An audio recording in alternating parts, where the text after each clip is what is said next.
First became interested in Indianapolis 500 probably before I was even born. My parents, they named me after A.J. Foyt. Those were my initials, A.J. But as far as, when I first started really becoming interested, I'd say when I was 3, 4, 5, playing with toy cars that my parents would bring home from the track. And they often say they created a monster because I've become such a big fan of the track and of the Indianapolis 500.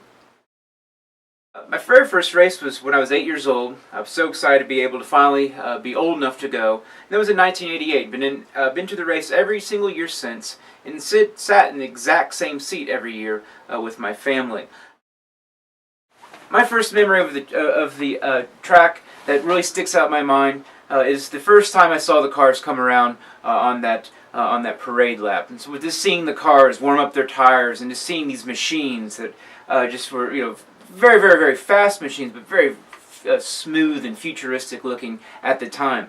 And so that was one of my first early memories. But I would say my most memorable moment, although not really one I'm too happy about, was I was there when A.J. Foyt retired. It was kind of a spur-of-the-moment deal. But to see, at my time, my hero, and have the opportunity to be there when he retired, yeah, I might have cried. I was young. I was, just 10 or 11 years old. But for me, it was great that I was there, that I happened to attend that particular day.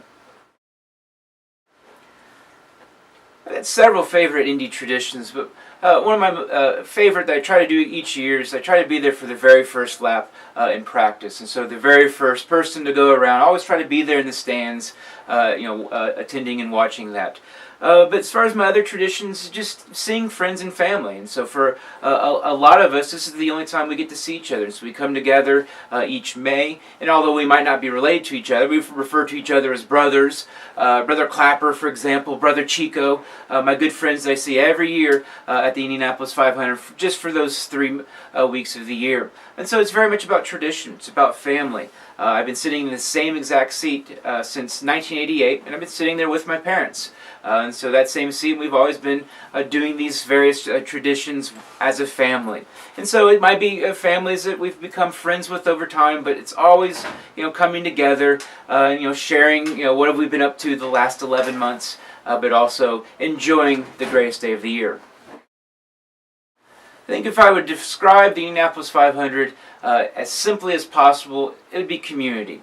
And for Indianapolis, this is a huge part of our calendar. We have the mini marathon. It very much kicks off the events for the Indianapolis 500, but it's a time where the whole entire central Indiana area comes together. So you have all the volunteers, all the yellow shirts, all the fans that come together, and so it's the first time we can also get out after what might be a long, brutal winter.